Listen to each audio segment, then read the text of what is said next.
You are listening to the Horse Radio Network, part of the Equine Network family. Greetings, everyone. Coach Jen here, and thanks for tuning in to Horse Tip Daily, episode 1648. Today, we are sharing an excerpt from the monthly American Horse Council episode on Horses in the Morning, and it's all about New World screwworm. Say that 3 times fast. And it is gleaned not from social media outlets, but reliable official resources. And today's show is brought to you by Sentinel Horse Nutrition. Sentinel Horse Feed knows you share a unique bond with your horse and that you do anything to keep them happy and healthy, including having their teeth taken care of.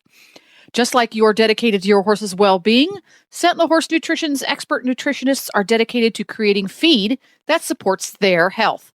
To learn more or find a dealer near you, visit Sentinel Horse Nutrition at feedsentinel.com/podcast. That's feedsentinel.com/podcast.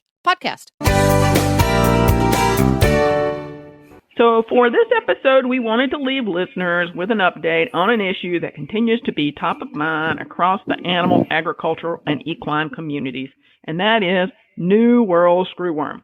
We've mentioned it before, but in light of the recent developments and some of the cases, we needed to talk about it once again. And what a coincidence that one of our sponsors today makes fly spray. just thinking about that. And, you know, I'm sorry to say this won't be as brief as some of our other legislative topic updates. So please bear with us. Please keep listening because this information is really, really important. It's become especially important because for the first time since the 1960s, when the United States eradicated New World screwworm, we have it back. There are now confirmed detections, multiple confirmed detections within the United States. And while those detections may seem sudden, the reality is that animal health officials have been watching this situation closely for years. Yes. So after it was eradicated from the United States, screwworm basically remained confined pretty far down in South America, down below the Darien Gap in Panama. So if you kind of think of like where South America attaches to North America, they were really below that little essentially land bridge.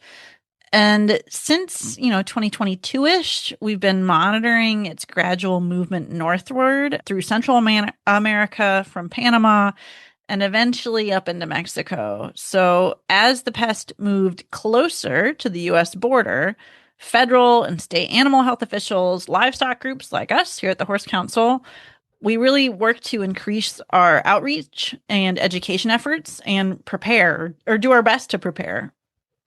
So I think it's fair to say that while the recent U.S. detections are concerning, they aren't entirely unexpected.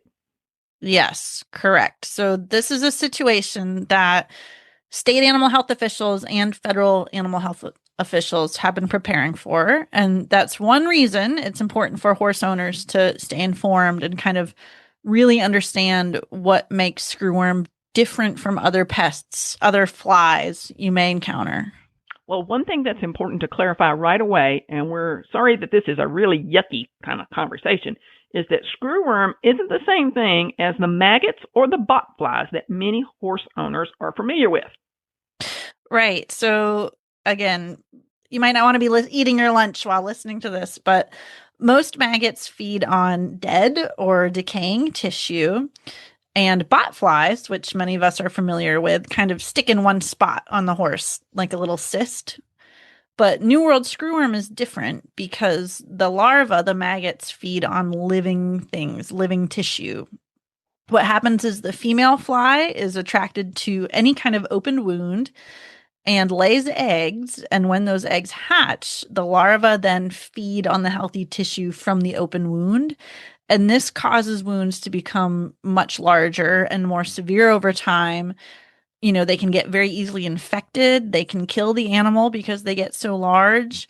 And the other issue is that the maggots, the larvae, burrow deep. So you don't necessarily see the larva, just the wound.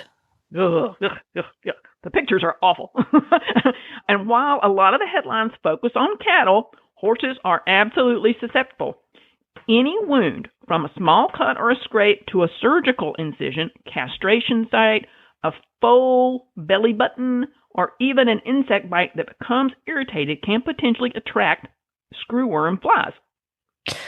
So one thing horse owners should be doing, especially if your horses live outside, is checking wounds daily and contacting your veterinarian if you notice anything unusual. So this would be wounds that don't seem to heal, if they have kind of excessive drainage, they're wet, they have foul odors, irritation, visible larvae or maggots in the wound. You need to contact someone immediately.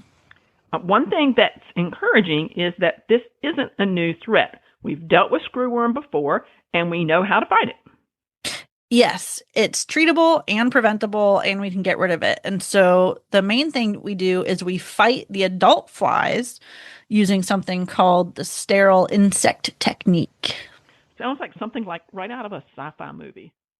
It really is. So what happens is scientists, little fly farmers, raise millions of male screwworm flies, zap them with radiation, and then release them into affected areas. So what happens is when wild females mate, they mate once, they lay their eggs, and then they die. So when they mate with sterile males, they then lay eggs that are not fertilized, so they don't produce offspring, and then they die.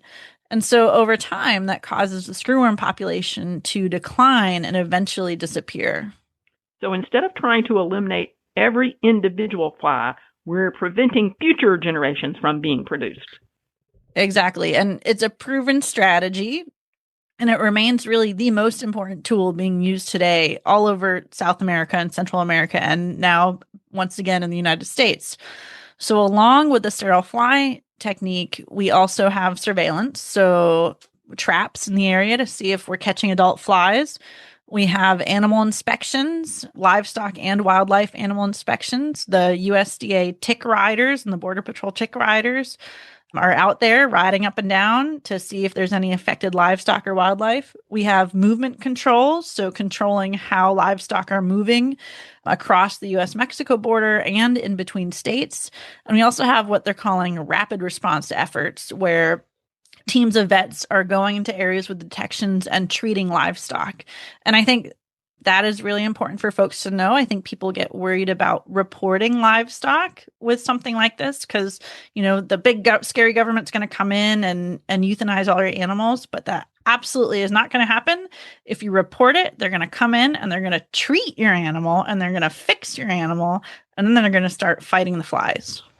So speaking of that, what is the treatment? I mean, if a horse does get infected, what happens, and what does the course of treatment look like?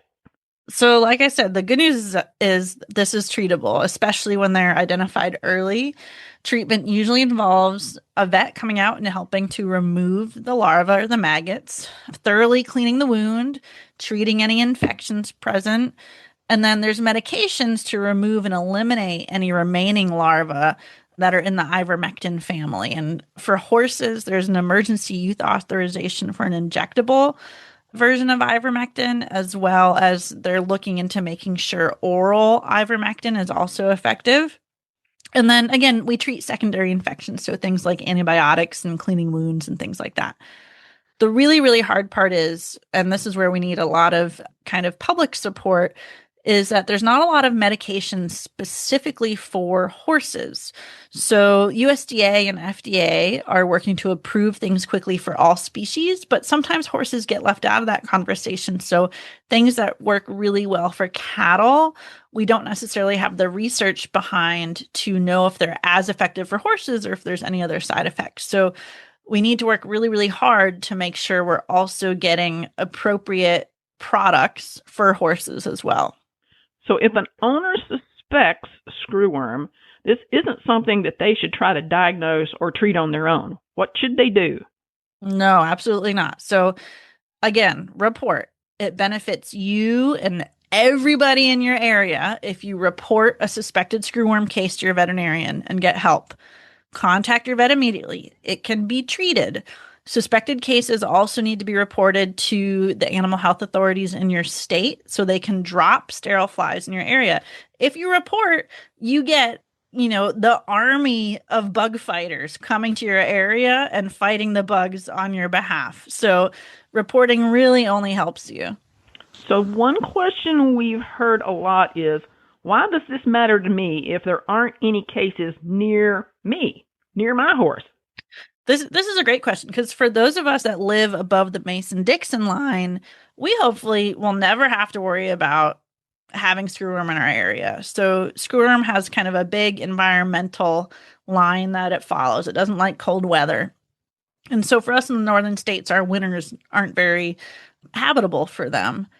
And however, even if you're nowhere near the affected area, the presence of screwworm is going to have major implications for how horses move around the country and around the world. So if, say, you're an Arabian and you want to go compete at Scottsdale this year or next year, you're going to have some big things to think about in terms of animal movement and travel. Well, and I know the American Quarter Horse Association is having its versatility finals right now. The professional rodeo cowboy folks have a number of events that take place down in the southern half of the country.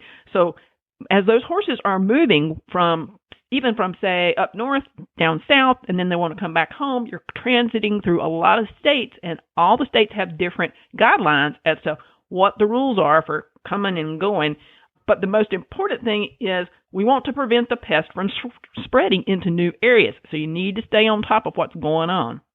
Yeah, exactly. And so for things like, we have Calgary Stampede happening in July. There's dozens of competitors in Texas that usually go up to compete in that. But Canada is not currently accepting horses that have been in Texas within 21 days. So there's some thinking about that in terms of, can you go quarantine your horse somewhere within the time period before you go to Calgary? But yeah, depending on the situation, movement requirements can change too. So state health officials might require inspections before you can move your horse, health certificates before you can move your horse. Some states have treatment requirements, preventative treatment requirements, or just treatment if your horse has any wounds. There's a lot of different protocols that could be implemented to help reduce risk. Interstate movement can be limited. So I don't want people to think this is only an international movement thing. States can decide if they don't want to allow horses from other states to visit if their state is a screwworm infested state. We already mentioned the U.S.-Mexico border. That is currently closed to all livestock going either direction, nothing in or out of Mexico, driving across the border. And again, we mentioned the Canadian restrictions too. So if you are looking to travel anywhere, you need to think ahead. So I'm going to repeat what she said, folks, which is, it doesn't matter if you're showing, you're racing, you're breeding, you're buying, you're selling, you're importing, you're exporting, or transporting horses. This is something worth keeping on your radar. Yeah, even just transiting through a state, if you're transporting horses, states can have different requirements just for transiting horses. So because movement requirements can change really quickly, the American Horse Council is working with other partners to create a searchable table of state-by-state movement and regulatory updates related to screwworm. So once available, that resource is going to be hosted on the American Horse Council's screwworm webpage, and also through the Equine Disease Communication Center. The goal is to provide one location where people can quickly find current movement requirements, regulatory updates, and guidance from their state affecting horse movement. And when I say your state, if you're traveling, you need to check the state you're leaving, the state you're going to, and any states you're going to pass through on the way there. And one more thing I'd like to point out, folks, is we intend to make all of this available in English and in Spanish. So we're trying to cover all of our bases there. Emily, that's a good reminder about where you go to find this information and why it matters. Yes, and so we saw this with the EHV outbreak, right? Is that in situations like this, rumors and unverified reports spread very, very quickly on social media. So sometimes people hear about a possible detection or a rumored quarantine or a supposed movement restriction and share it before it's been confirmed. And that's why we really encourage horse owners to rely only on verified information from USDA, APHIS, their state Department of Agriculture, their state animal health official, or any other trusted organizations working directly with these agencies. Don't just rely on your favorite horse influencer on Instagram or TikTok to tell you what's happening. Yeah, and we will also want to put out there, Before changing your travel plans or canceling an event or sharing information with others, it's worth taking a few minutes to make sure the information came from an official source. The page at thehorseCouncil.org/screwworm includes educational materials, updated that we've gotten, frequently asked questions, horse-specific resources, and links to trusted information sources.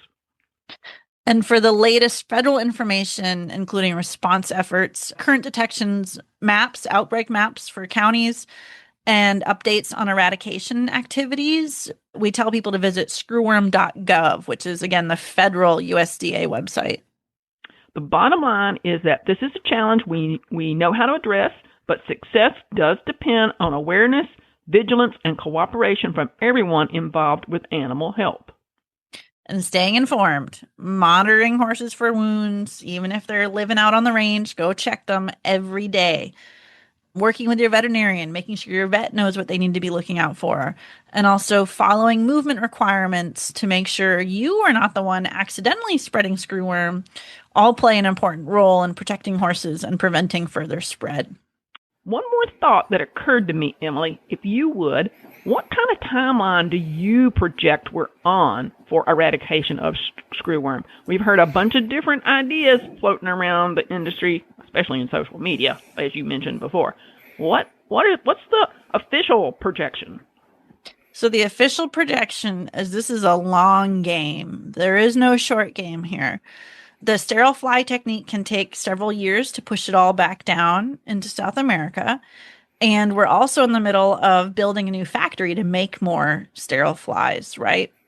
USDA has told us to prepare to make sure we're ready to keep fighting this through next spring. And then it's just going to keep kind of cycling until those sterile flies get done. So this is not like something like an EHV outbreak where it's all wrapped up within a couple weeks once all of the sick horses are tracked down. This is something that's in the environment, and we need to be aware of monitoring for this and checking movement restrictions for years to come at this point. We're going to continue to monitor developments and share updates as new information becomes available. And as always, if you'd like to learn more about today's topics or finding additional resources, visit us at horsecouncil.org. Well, there you have it. Horse Radio Network has thousands of engaging podcasts for horse people, and you can have them sent right to your phone. Just subscribe via your favorite podcast player. This is Coach Jen, and I will be back again soon with another tip. Until then, go ride your horse. The Horse Radio Network and the Horse Radio Network hosts are not responsible for statements made by guests on the Horse Tip Daily. Please use your own judgment when listening to the tips on this show.